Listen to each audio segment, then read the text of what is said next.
everyone, welcome to another episode of Textry. It is August and you know what that means. Actually, you probably don't, but if you're Scottish or if you've ever lived in Edinburgh, you will know that August is a time of the Edinburgh Fringe Festival, which is a famous performance arts festival. I just bring this up, this is not sponsored, I just bring this up because I know a lot of people see August as the Fringe month, and it's the month when Edinburgh's population nearly doubles apparently. So I thought, let's do an Edinburgh episode. Why not? I love Edinburgh. I lived there less than a year. I don't think I will be able to live there long term, but for a 1-year fling, it was pretty awesome.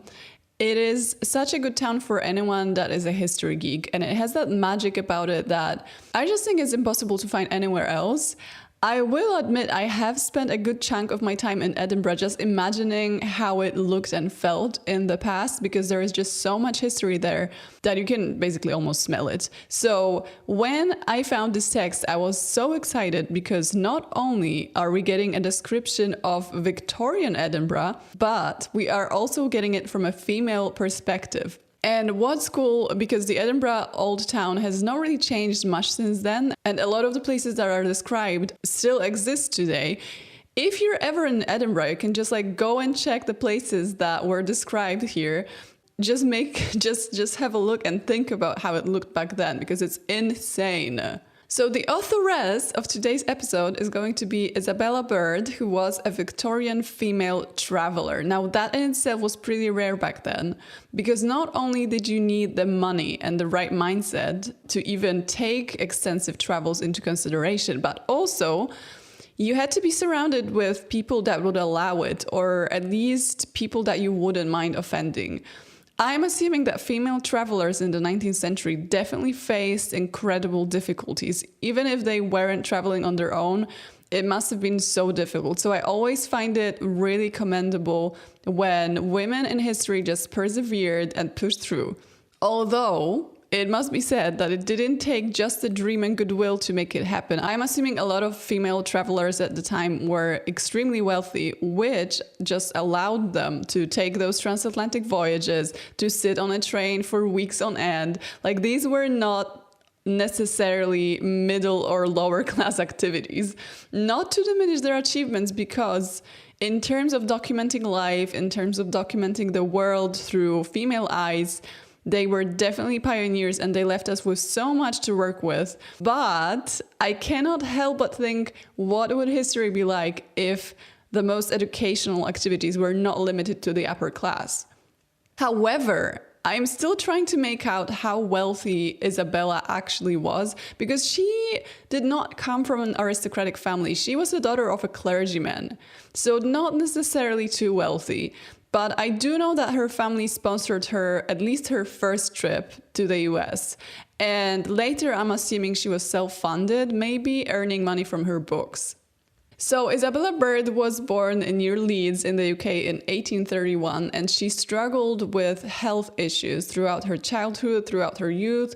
So at some point, doctors were like, listen, this air is not doing anything for you. You kind of need to go abroad. And Isabella was like, I don't know what the logic is behind it, but go off, I guess. Sure, why not? So aged 23, she went on her first international trip to the US, and she documented that trip in her book, The English Woman in America, which I'm not saying someone turned into a song chorus, but I'm just saying, I'm an English woman in America. Come on. Anyway, the book was pretty successful, and she went on to travel to so many places: Australia, Hawaii, all around Asia. She was, apart from that, she was generally speaking pretty badass. She once rode 800 miles through the Rocky Mountains in the US on a horse. And guess what the press focused on? The fact that she dared to ride astride, and that she was apparently dressed like a man. That's what I mean when I say that it was hard back then. Anyway, during her time in the mountains, this is not in any way related to the book, but it's just so interesting.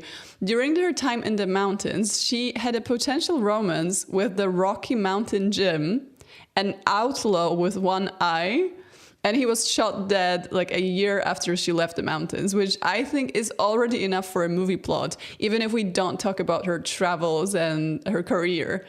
But anyway, she did it all. She walked through jungles, she climbed mountains and volcanoes, she got married at the age of 50, and she picked up photography at the age of 60, which resulted in a lot of incredible images that were documenting remote places. We really don't have a lot of photographs from that time from those places, so like any photograph counts, and she was actually really good.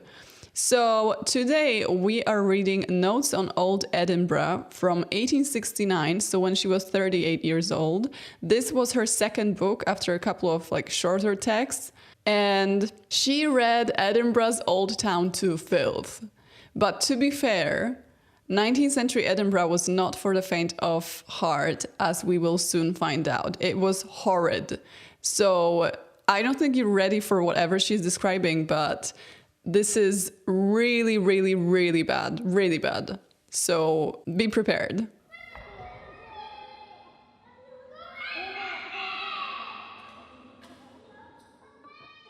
It has been my fortune to see the worst slums of the Thames district of London, of Birmingham, and other English and foreign cities, the waterside of Quebec, and the Five Points and mud huts of New York.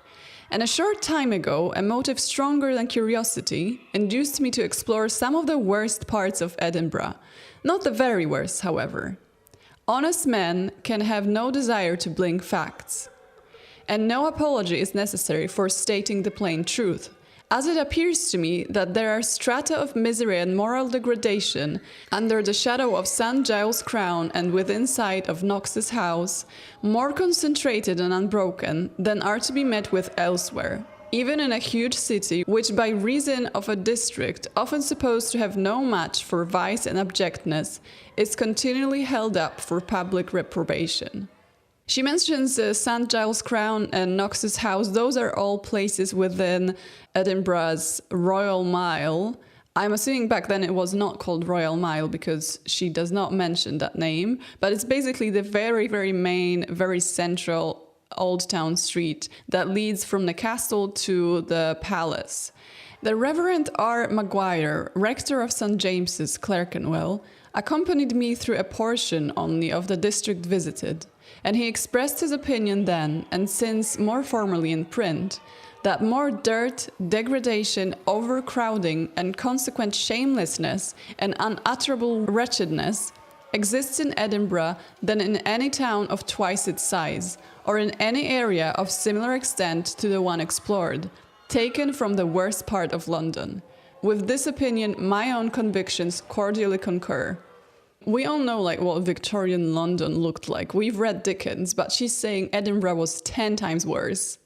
In company with two philanthropic gentlemen who did not hesitate to expose these social plague spots, and guided in one mysterious locality by one of the lieutenants of police, I explored at various times several closes in the High Street, Cowgate, and Westport, going by House Row.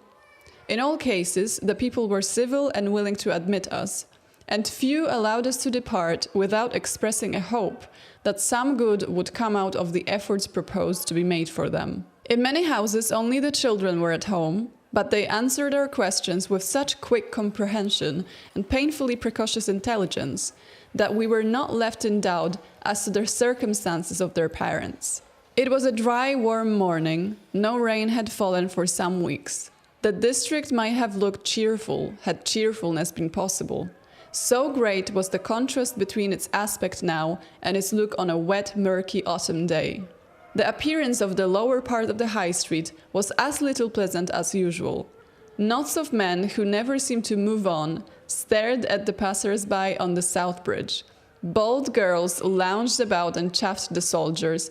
Careworn women and little girls hardly less careworn stood around the well with their pails. Some of the last, we learned, having stood there for 2 and 3 hours. There were dirty little children, as usual, rolling in the gutter or sitting stolidly on the curbstone. As usual, haggard, wrinkled, vicious faces were looking out of the dusty windows above, and an air of joylessness, weariness, and struggle hung over all. The above-named well, close by John Knox's house, is a sign of one of the standing grievances of this district of Edinburgh. It is the water supply of the large population living in those many-storied houses which give the immediate neighborhood its picturesqueness. If it could tell the tale of one day, we should have plenty of the sensational element, but it would be the true tragedy of the real, suffering, everyday life of the poor. As a horde of thirsty pilgrims struggles for the first draught of the water of the bright oasis of the desert, so this crowd often struggles for the first turn at the tap. Here the weakest go to the well. Here children carrying buckets nearly as big as themselves are sometimes known to wait from 1 to 5 hours for the water which is to wash their faces, cook the food, and quench the thirst of the family for the day. Here they wait, losing time and gaining a precocious familiarity with evil from the profanity and depravity of the talk and chaffing around them. I never took this into account that in living conditions as bad as Edinburgh's old town, which as you will soon find out was insanely overcrowded, people lived in absolutely inhumane conditions, I never really thought about the struggle that having water would be. Like, imagine spending hours daily just queuing for water just so you could wash your face, cook your food, drink, not die of thirst, basically. And then that's what children had to do because the mothers and the fathers were probably busy working or just lying drunk somewhere. Absolutely insane. To this well, the aged widow, who struggles hard to keep up appearances, with her white mutch and neatly pinned black shawl, totters with her pail down her dark stair of 150 steps, up the steep close and down the street, waiting with the patience born of necessity, in the heat or the rain or snow, as the case may be, till the younger and stronger have got their turn, and then stumbles with failing breath up her stair, the water, which is precious as that of the well of Bethlehem, spilling as she goes. At what a cost does she buy the whiteness of her mutch? Mutch is basically a cap. Hither comes the young, weary-looking mother, having locked up her young family in her eyrie. Heavily burdened with care she looks. She is slowly dropping out of her cleanly habits. Can we wonder? She thinks twice at least about scrubbing the floor, and it isn't much use to wash her children's clothes when they have no place to play in but the gutter. Here also come the small children with jugs and hang about for a frolic, learning to curse and swear and imitate the vices of their elders, if they have not learned them before. It is a pitiful sight in the streets, but followed to the homes, this lack of water helps to degrade. Pity for the sufferers mingles with indignant surprise that proprietors of the less paying property to be found, for so the closes are, have not been compelled ere this to have at least a pipe and tap in every close. So closes in Edinburgh are just those really narrow streets that are usually connecting to other streets from what I've noticed, but they're basically those very narrow, dark alleys. And they usually also have stairs leading downwards from the old town, which is on a hill. Outside the great reformer's house, she's referring to John Knox again, is the well of pure water, difficult of access for most, nearly inaccessible at times to the feeble, the diffident and the old. Under the same house is the whiskey shop, easy enough to reach, and the whiskey all too easy to procure, only the laying down a few pence, and the fluid which makes life brighter for an hour is at the lips without waiting or scuffling. How can our sad and sorely tempted ones escape the snare? Limited water and unlimited whiskey, crowded dens and unwholesome air. We need nothing more to make a city full of drunkards. She makes a good point about water being so inaccessible that it makes total sense for people to buy stronger drinks that you can just buy. You can just walk in and buy. And I'm assuming you couldn't just walk in and buy water at the time. We followed this water grievance into 37 houses that day, and there was scarcely one in which it was not enlarged upon. Did our eyes wander around a room ever so stealthily, its occupier was ready to forestall the glance by saying, I'm not gonna attempt a Scottish accent here, so... Ah, sirs, it's the dirt you're looking at. But how's poor folk like us to be clean as has to haul every drop of water from that well? Bid we shrink ever so slightly from a child whose head and clothing were one mass of dirt, the movement was perceived, and the want of water, the distance from the well, and the long, long stare were the apologies offered. I merely give one instance, which might be multiplied almost indefinitely, of the distress arising from this comparatively little thought of cause. In a wretched den on the 7th story, none the brighter or lighter for being nearer the skies, for it had no direct light, a family consisting of father, mother, and child of 3 years old were fighting a hard battle for life. So they all lived in places that didn't even have windows, basically. On the floor, on a straw bed, the husband had been down with fever for 6 weeks. He was wandering and murmuring incessantly, "Drink, drink," clutching all the time at a tin pitcher by his side which contained water. He was too weak to lift it, and his wife, who expected shortly to become a mother, was helping him to it every 3 or 4 minutes. The bairn is a child in Scots. The bairn was crippled and mentally deficient and kept crawling into the ashes, which I'm assuming were hot, so that between it and her husband, the poor woman had not a moment's rest. So she basically had to run from her husband to the child, which was disabled, to keep the child from burning itself and to keep the husband from dying. On a line across the room, a half-washed sheet was hanging, steaming as it dried. The atmosphere in the room was poisonous. The woman said, "Ah, you are feeling the smell. Sometimes I think he'd get better if we could have things clean about us. He's got bed sores, and you see they run a good deal, and I'm such a weak body I can't haul water enough to wash it out of the sheets. He drinks nearly all I bring, quarts a day. He was always so fond of the water, he never tasted the whiskey in his life. He's been a good husband to me, and since we've come here, I can't get the water to keep him clean." Wait, so this woman is not only heavily pregnant, she needs to haul tons of water to her dwelling, and the water is not enough to wash her husband's sheets that are covered with pus coming out of his bed sores? This is horrific. And on top of that, she has a disabled child that she has to actively keep from hurting itself. In answer to inquiry, she said she had waited half an hour at the well the night before, and in coming up the long dark stair, a drunk man had pushed against her and upset the whole pailful. On our expressing some sympathy, she burst into tears, sobbing out, "Oh, God only knows what it is to slave after the water. It's killing me and him too, and in the glen we came from, the bonny burn ran by the door."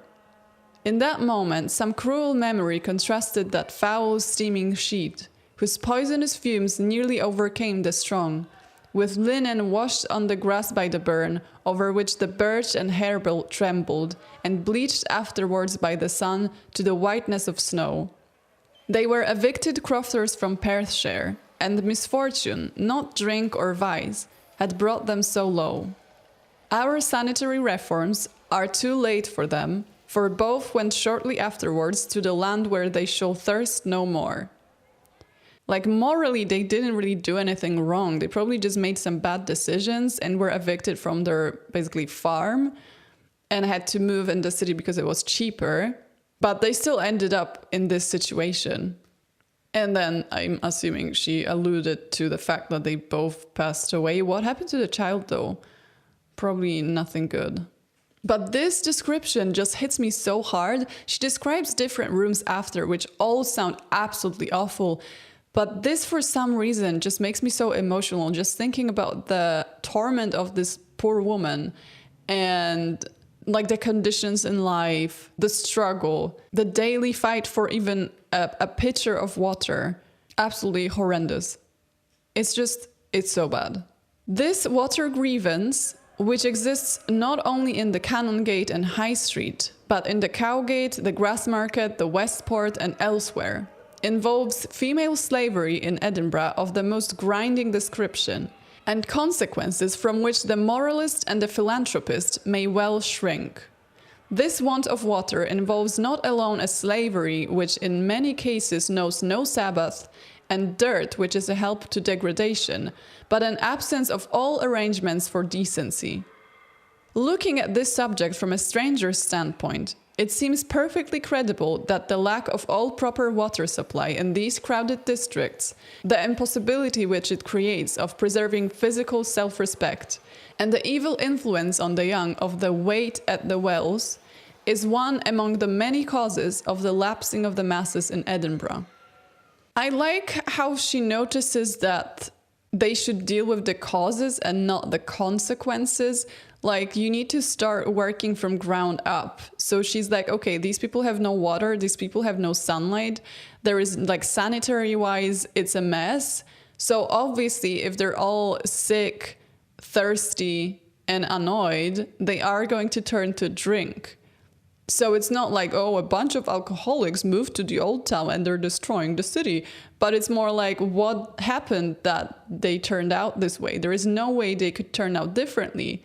And she focuses a lot on children because these are no conditions to bring up children, and they will turn into the same people that their parents were. So she focuses a great deal on that later on. In the old town, where the population of a village or a fashionable square is constantly crammed into the 6 or 7 stories of one house, room-to-room visitation, for it is nothing else, affords a visitor in one morning a glimpse of a state of things without a parallel. In no other city could tenements be found without gas, without water pipes, water closet or sink, or temporary receptacle for ashes, and entered only by one long dark stone stair, which return such enormous profits to their owners as from 45 to 60%. Scarcely elsewhere does one roof cover a population of 290, 248, 240 persons living in dens, honeycombed out of larger rooms, without ventilation, without privacy, and often without direct light.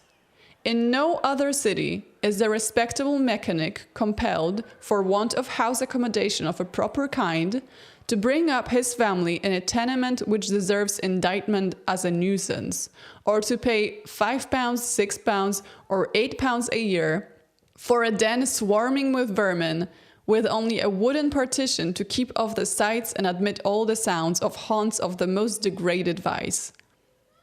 In Edinburgh, which in more respects than one is set on a hill and cannot be hid, there are 13,209 families, comprising not only the vicious arid abject, but large numbers of the poorer labouring class, living in houses of but one room, and of these single rooms, 1,530 are inhabited by from 6 to 15 persons.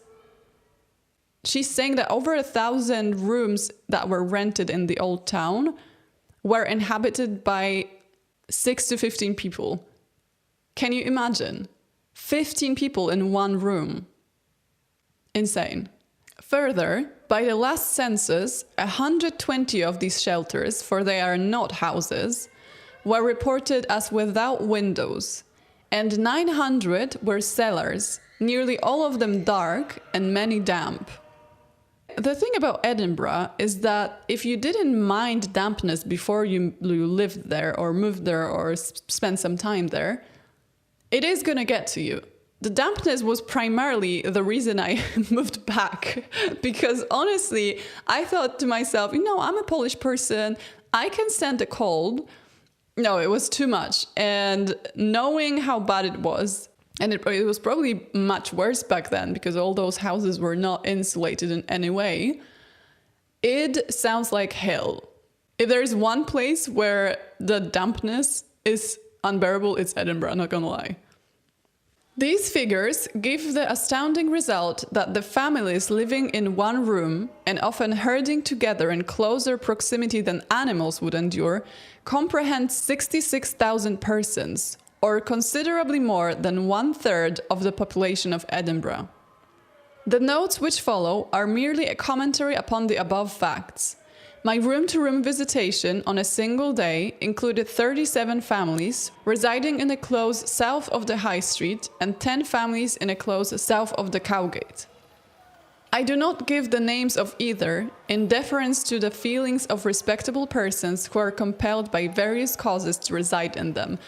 Slay Isabella protecting her interviewees' privacy, but also I'm so curious which exact clothes those were because I want to see them nowadays, but I guess we'll never know because she was just too polite. The entrance of the close which we selected is long and narrow, and so low as to compel a man of average height to stoop. It is paved with round stones and from the slime in which they were embedded. And from a grating on one side, almost choked up with fish heads and insides and other offal, a pungent and disgusting effluvium was emitted. The width of this close is 4 feet at the bottom, but the projecting stories of the upper houses leave only a narrow strip of quiet sky to give light below.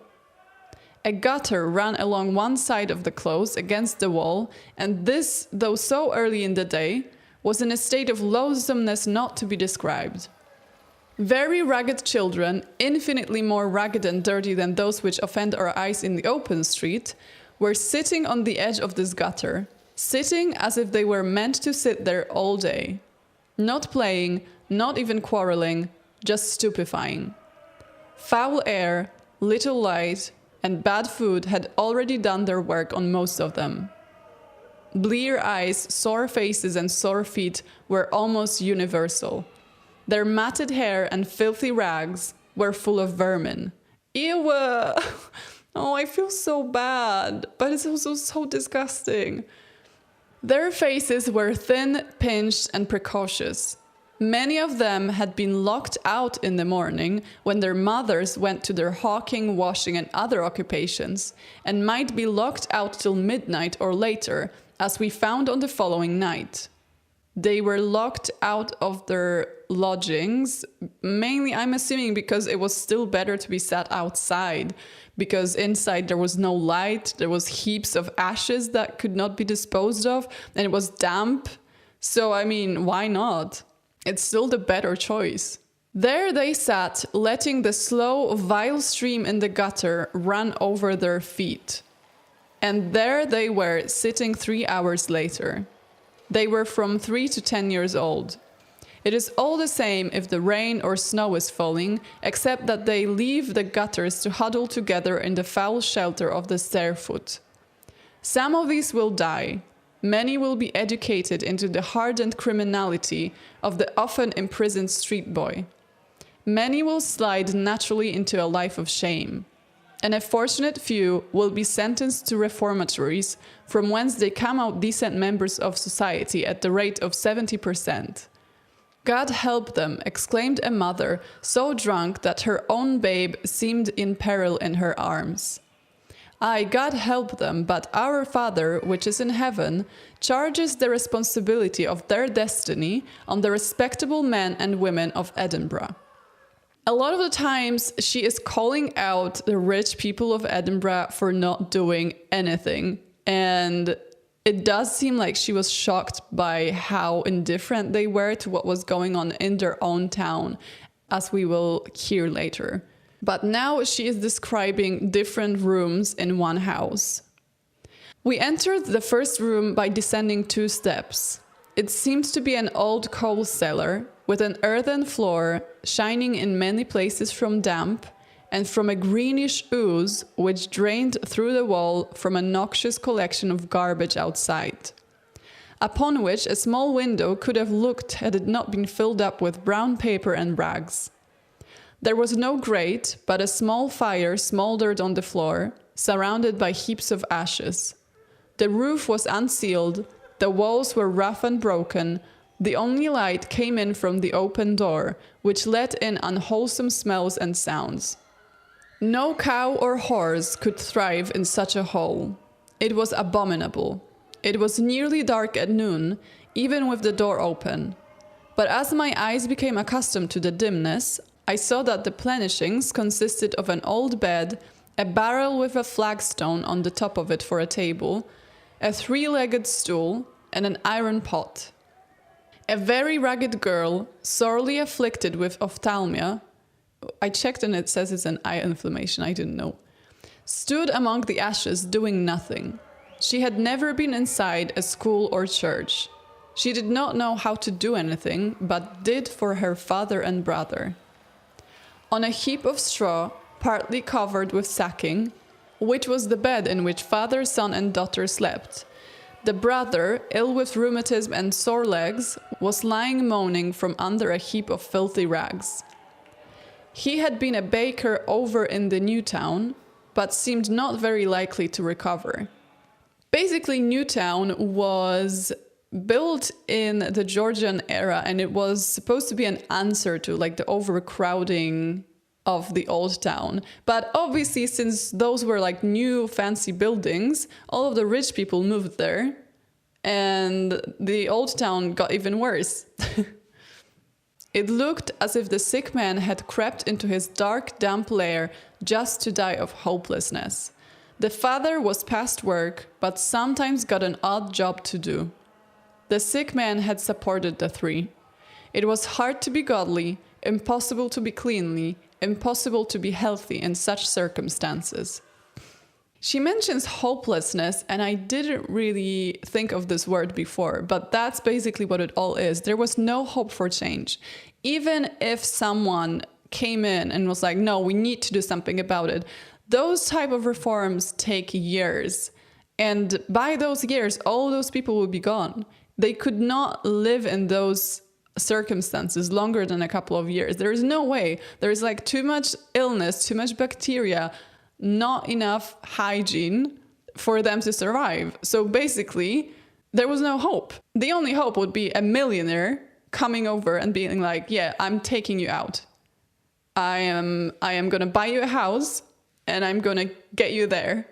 And then if you do not have an alcohol addiction, which would be difficult to cure back then you'll be fine. But that never happens. That's a fairy tale.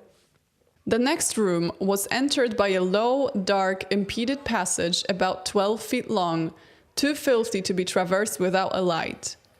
At the extremity of this was a dark, winding stair which led up to 4 superincumbent stories of crowded, subdivided rooms. And beyond this, to the right, a pitch-dark passage with a room on either side. It was not possible to believe that the most grinding greed could extort money from human beings for the tenancy of such dens as those to which this passage led. They were lairs into which a starving dog might creep to die, but nothing more. Opening a dilapidated door, we found ourselves in a recess nearly 6 feet high and 9 feet in length by 5 in breadth. It was not absolutely dark, yet matches aided our investigations even at noonday. Okay, 6 feet high, so that's like 182 centimeters, and 9 feet by 5, so 45 square feet, so that's 4 square meters. She is describing a room that is 4 square meters. There was an earthen floor full of holes, in some of which water had collected. The walls were black and rotten and alive with wood lice. There was no grate. The occupier was a mason's laborer with a wife and 3 children. There is 5 people, including 3 children, living in a room that is 4 square meters. How would they even... It's so bad. He had come to Edinburgh in search of work and could not afford a higher rent. The contents of this lair on our first visit were a great heap of ashes and other refuse in one corner, some damp, musty straw in another, a broken box in the third, with a battered tin pannikin upon it, and nothing else of any kind, saving 2 small children nearly nude, covered with running sores, and pitiable from some eye disease.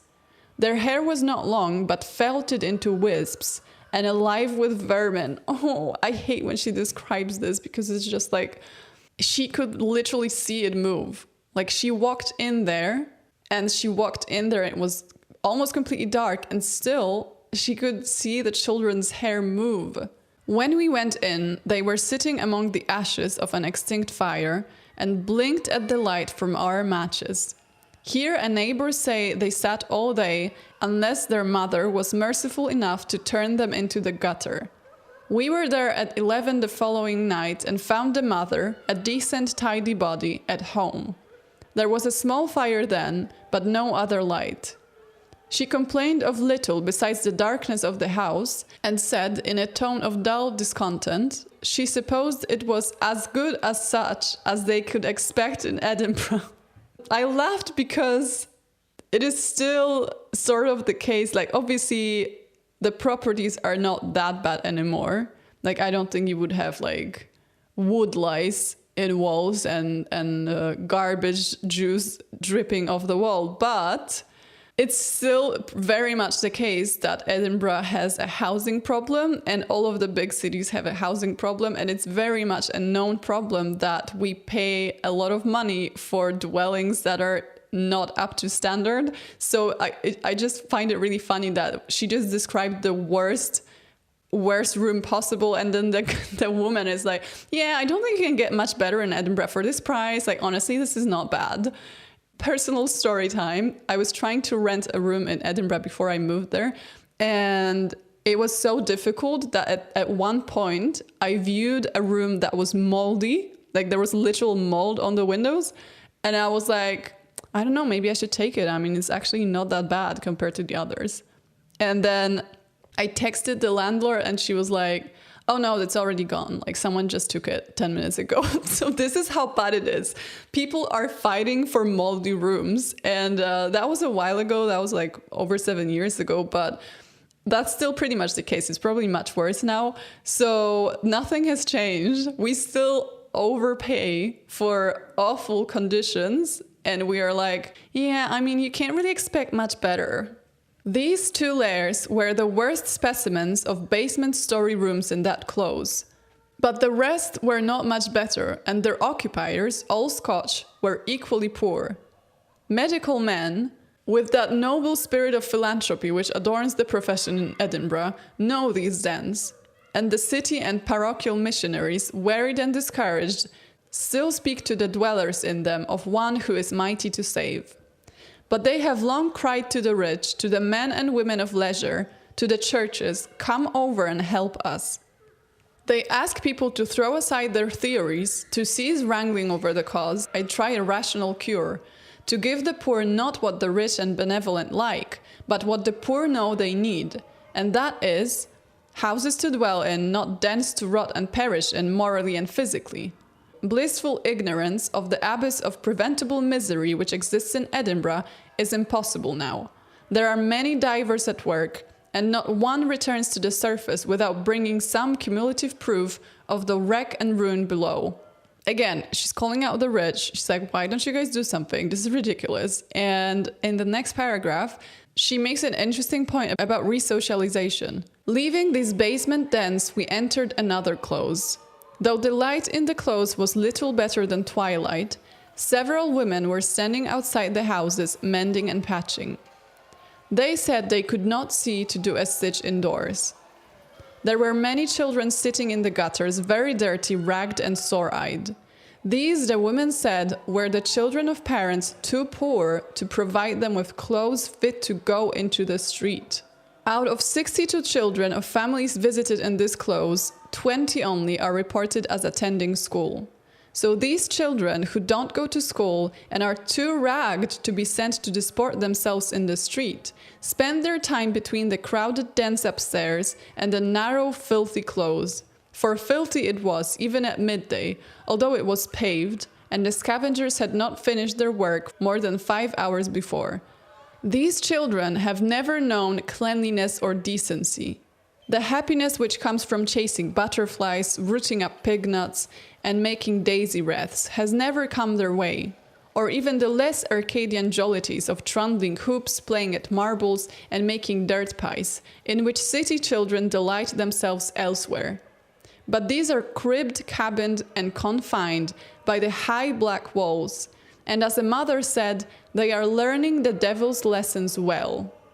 It is no exaggeration to add that many of them are as absolutely ignorant of love as they are of cleanliness, decency, and happiness.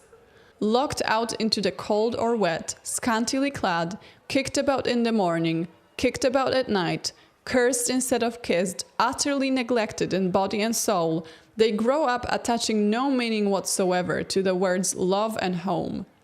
The winds and closes are swarming with them. The ragged and industrial schools, when they get hold of them, are fain to withdraw them by night as well as by day from what in mockery are called their homes, if they are to do anything with them. As long as these are suffered to be born and reared in dens, so long must we build prisons, reformatories, and Magdalene asylums to teach them at enormous cost the decencies they have never known. I think what she's saying is basically if we fixed the root of the problem, we wouldn't have to spend as much money later on fixing the consequences of the problem. And that's still something that is very much present in modern discourse about poverty or social issues, is why are we only focused on the consequences of the problem instead of like looking at the core of it? And then it would save us money as well, money and time. And yeah, what she's saying is it's much more difficult to fix those children's lives when they've already been broken than to prevent them getting broken. The smell of this clothes was intolerable. How can it be otherwise when all the solid and liquid refuse which has been accumulating in the densely packed habitations during the day lies in the narrow close from 10 at night in such quantities that the scavengers not unfrequently remove nearly a ton of it at 7 in the morning, and the ground and the foundations of the houses are saturated with the liquid refuse and drainage. When she describes stuff like that, I just keep thinking, but she was like a well-dressed lady. She walked into these clothes and she didn't mind. She was like, that's for science. I wonder if she wore shorter skirts just in case, if she wore leather boots just so she could wash them. But it's incredible to me that she was just like, yeah, I'll do it, no problem. I don't think I could, honestly, I would just throw up. So I don't think the smells that she witnessed were like anything that we could witness nowadays in terms of how awful and strong they were, because I do think our garbage is definitely different to whatever they were dealing with. Plastic doesn't smell. I don't know. I just think it's really brave of her. Because mentally, obviously, it was also a toll, but even physically, how do you overcome just like the urge to run away?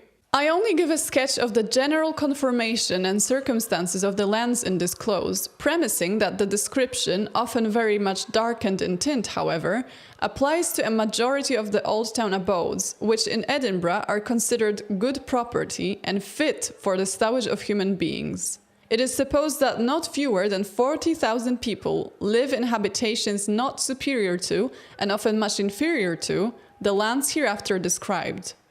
Clerkenwell itself, Whitechapel and Lambeth can furnish enough of misery and crime, but it is not believed that any city in Europe contains an area of wretchedness so large and unbroken as Edinburgh.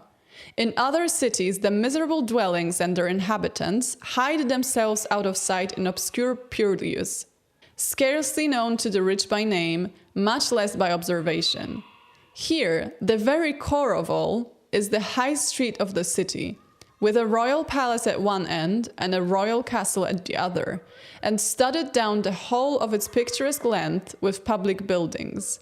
Here are the courts of law, the Parliament House, the city chambers, the assembly halls of the established and free churches, the cathedral, numerous places of worship, some of which at least are or were fashionable, newspaper offices, printing establishments, and one of the most frequented shops in the city, the wholesale and retail establishment of Duncan Maclaren and Son. Thus, instead of being hidden away, the wretchedness and vice of the High Street and Canongate obtrude themselves on all passers-by, from the representative of royalty to the summer swarm of tourists from all parts of the world, who return to their own cities rejoicing that they are not as the metropolis of Scotland. She makes a really good point, and I've been thinking about that too, how usually it's the outskirts of the city, or at least some poorer districts that are usually not central, that used to be plagued with poverty. But in Edinburgh, it's as central as you get. There's like no area that is more central than High Street, than Royal Mile. So it was always incredible to me. The contrast must have been incredible. Like, imagine being a tourist and you go, oh, let's go to the central area of this beautiful town. And you go there and it's just slums. And you're like, oh, I didn't actually expect that. Like, you're trying to do some sightseeing and you see dying children. That was not your intention in coming to the city. So I do absolutely agree that it must have been such hypocrisy for all these public institutions to be there. So everyone that could decide on the fate of these people was walking these streets every day, and they just didn't look. They just didn't care. But it is not from such casual visitors that the amelioration of the condition of the poor is to be expected. Not on them that the responsibility rests. It is on the gentlemen who cross the high street daily to lounge in the Parliament House, on the literati who frequent one of the finest libraries in Britain, on the antiquarians who explore the winds and closes in search of an ancient inscription or a remnant of a cornice, on the hundreds, both ladies and gentlemen, whose avocations continually carry them to the various public offices in the high streets, on all who see and all who hear. It is difficult to comprehend such intense apathy after all that has been written by the daily press, private individuals, and lastly, by the Society for Improving the Condition of the Poor, to show the thinly crusted abyss over which people are disporting themselves. If there be another thing more mournful than the poverty and immorality of the poor, it is the vicious selfishness of the rich. It is observable in Edinburgh, as well as elsewhere, that the upper classes indulge very freely in the expression of opinion on the dirt, vice, and improvidence of the poor. But the lapsed masses of the old town have a public opinion also regarding the selfishness, heartlessness, and indifference of the rich, and express it without much reticence of phraseology. She read them to filth, as she should, because what the hell were Edinburgh people doing back then? I think with every historical text, there is always things that just sound very modern. And this last paragraph definitely sounds very modern because we still struggle with that. Like, we still have to petition the government to do something. We still have to ask the rich to maybe give us a little bit of their money that they don't need. And it's still a debate. So anyway, this was a tough read, not gonna lie. This was a difficult read. First of all, I don't think I've ever read poverty described in such detail. And it's interesting because usually when it is described, it's fiction. It's like Dickens, it's newspaper boys, but this is actually gruesome. And I'm really impressed how brutal her descriptions were for the era, because especially with female writers, I feel like most of the time they were trying to be like subtle. They were trying to be very poetic. She literally describes illnesses in detail. She describes the contents of garbage outside. She describes the sores of people that she witnessed. I do think it's incredible. And I do think it's impressive that she went into those places because, again, the mental toll of witnessing something like this, knowing that these people and these children will probably not even live. Like she just mentions that the people that she visited passed away not long after. Just knowing that you can do nothing to help them, that even if you donated your whole fortune to them, you maybe could help like one family, but then how would you choose which family that is? And I think all of that frustration of not being able to do anything, she translated into this book, because you can definitely read the saltiness seeping through the text. She is just so upset.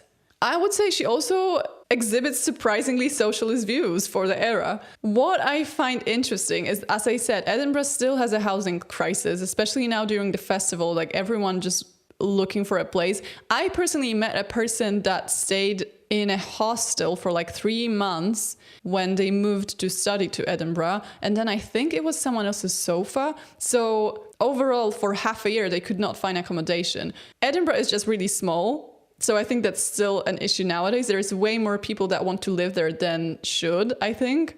But what I like about Edinburgh is that you can feel that history. You can literally, like, if you walk those closes, you feel like a Victorian ragged woman is gonna jump from behind a corner. And that's what I like about it. I like that atmosphere because it's rare that you can feel history so deeply in a city and that it has been untouched like Edinburgh for so long. And as awful as it sounds, I think when I go to Edinburgh again, I would probably walk these closes and just think of this text and imagine what it must have felt like. Because it's probably a different experience than just focusing on the pretty buildings. That was tough. I'm glad I read it though, because I feel like I'm much more aware of what poverty was like in 19th century than I was before this text. Anyway, thank you for listening, and I'll hear you in another episode. Bye!